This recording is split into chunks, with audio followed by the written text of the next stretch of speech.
Republican Representatives Mike Kaufman, Cory Gardner, Doug Lamborn, and Scott Tipton are all from Colorado, and they just joined their delegation in asking the president to send emergency funds to help their constituents combat and recover from the more than 14 inches of rain that have flooded Colorado this month. Now, I don't know how many of you guys have seen the picture, have seen the video coming out from Colorado right now, but they are absolutely incredible. The devastation is immense. In fact, I don't know if I've ever seen anything like that in the United States before. So President Obama responded by signing an emergency declaration on Sunday, which is absolutely the right thing to do. And you know what else is the right thing to do? You send FEMA funds. Now, of course, they need to vote on that, but nonetheless, you send FEMA funds. So all four of these guys also signed on to a July 10th, 2013 letter from the entire delegation to President Obama asking him for a federal major disaster declaration for summer wildfires. Their request noted that such a declaration would, quote, provide urgently needed resources and support to the state, communities, and especially the families who have been uprooted by these wildfires. So let's pause here. You see the picture that we're getting so far?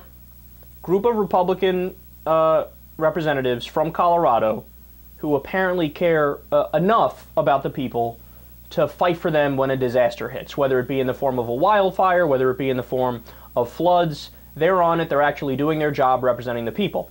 So these seem like somewhat responsible representatives looking out for the American people, right? Well, let's see what else they did.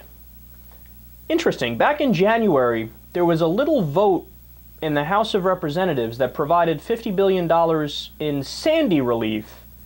Yet among those voting against the bill were Kaufman, Gardner, Lamborn, and Tipton. Now, that's bad enough because that $50 billion bill was the bulk of the relief for Sandy. Do you recall Sandy? I believe it was the largest hurricane that's ever hit the Northeast in the history of America. But no, that $50 billion, brush it to the side. We're not so sure we're in favor of it. As if that wasn't bad enough, some of those guys even voted against the preliminary bill. Remember, the bill was in two parts? There was a first one that was $9 billion, which was urgently needed immediately, and then Congress went on break because why would you fully fund hurricane relief instead of going on break? Of course you go on break first and you sit in a beach under an umbrella. Duh. So they passed the first $9 billion, they take a break, and then when they come back they pass the $50 billion. The first $9 billion, some of these jackasses even voted against.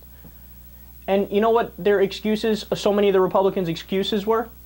They go, oh, well, you know, of course I would love to vote for it. I mean, it's disaster relief. We're all Americans here.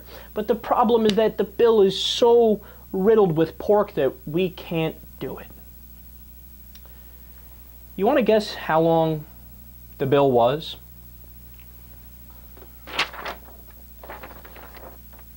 One page.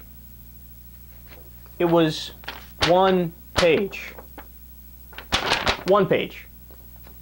And they voted no.